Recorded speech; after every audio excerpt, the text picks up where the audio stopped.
Good morning and welcome to day 73 of Girl Wash Your Hands. We have not had a peaceful morning. And so it's given me the opportunity to look at a couple of things. I'm in this space where passing blame and shame and guilt and all of that is just a complete waste of time. I think that it's a good idea for us to seek to understand. No. I think it's a good idea for us to seek to accept one another, just as they are. So while I'm talking about a big deal with what's happening for the inequality in our world right now, I'm going to break it on down to just the four walls of the Ronnebaum house this morning. And so when I break this down in my lens and then you apply it to everything, it works out exactly the same. So the two children, 7 and Jordan's newly 5, I want them to have a voice. I want them to speak when they're happy and sad and angry and glad. And I want them to speak and have a voice. And then I want them to be heard. I want to listen, and then I want to help. So if you apply that to our household, and then you apply that to how they're showing up in the world, then it all works out to be the same. So anyway, I'm in the shower. I hear this altercation between the two of them, and then they both come in, barreling through the doors, and it's time to get ready, and they're telling their versions of the story of what just occurred. Here's the problem. I was not there when it happened. Joe was not there when it happened. This is a thing that typically, I didn't ever think it was a thing, but it's a thing. It's very clear in our house.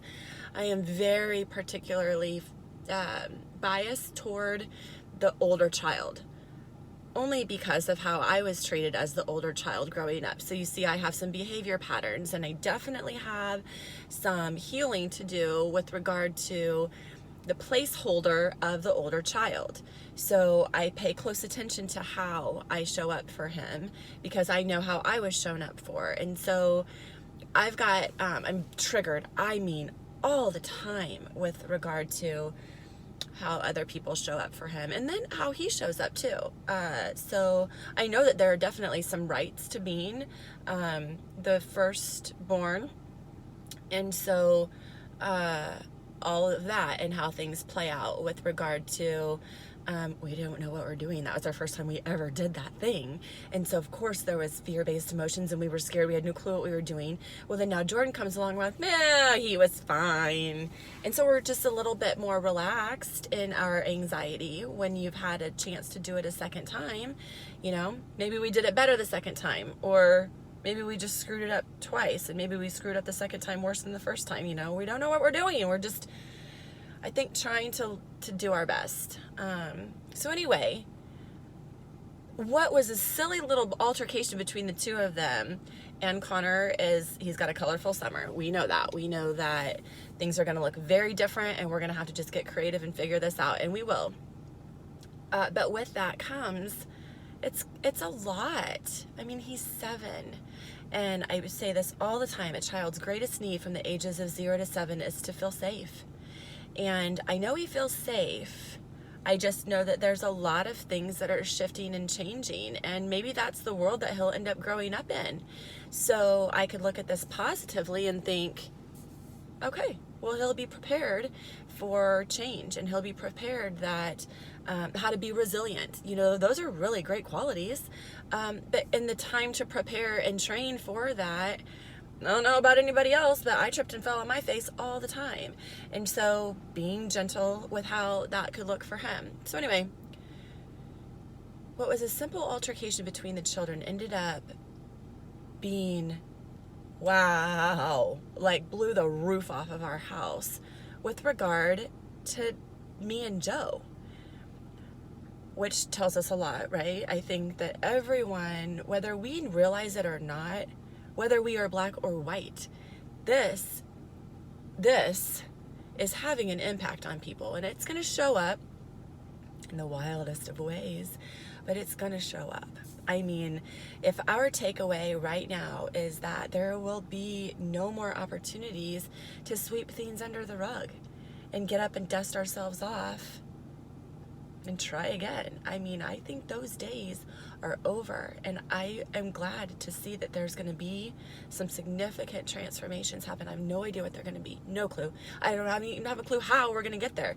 But I do know this. I'll be responsible for how I show up. And if that's all that I can do, then I'm still contributing. I'm still trying to help find the solution. So what we came to with the children, there appears to be some redirected anger in our house. So the solution that we landed on was that they're 7 and 5. And if I would have said, you two are going to go into the guest room and you're going to close the door and you're going to figure this out and work this out together. Because if you don't, we're not going to go to the cookie dough food truck tonight. I'll see you when you've found a solution together. They would have been in and out of there in 14 seconds. And instead, it wasn't a good morning. So my takeaway is that I'm going to stay in my lane. And if I do not have all of the facts about what has occurred, and I didn't take the time to seek to find the facts, then I should be really very careful about my judgment and my criticism and my opinions. And it's fine to have them, but whether or not I speak them out loud and then cause more damage to the situation, that's on me. And there needs to be accountability for everyone who does that, whether it was knocked over books or what's happening out in the real world. Stop passing off the accountability whenever it's appropriate to do so. It's super easy to do. But I cannot try to seek to solve something where I didn't have all the facts to begin with, and then to be upset about how someone else tried to help or tried to solve the situation because I wouldn't have done it that way, or I don't think that that's going to work. It's never worked before. That mentality, again, it's not about the books. I think I'm just riding really hot about that in general right now. So, yeah. I want to empower my children to be accountable for how they're showing up. If they've had an altercation with each other, and I need to step in, right? I mean, I don't want them to get physical with each other or do anything silly like that. But the last few times that we've invited them to do that, they really have shown up and figured it out between the two of them. So we're going to try that solution. And I have great faith in it. But also that I don't think I needed to let that situation between the children escalate into what it did for Joe and I, although it obviously needed to show up, you know?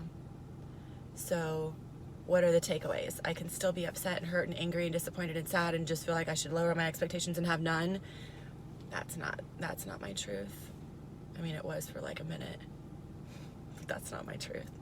So, grateful that I just talk to this phone every day and we have no idea what's going to come out of my mouth, but that felt good.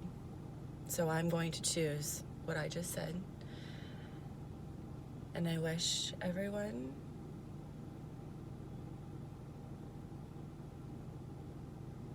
to just rise up, do the tough things, and redirect as quickly as you can out of anger, when you could choose something else and be a part of the solution instead of just staying mad.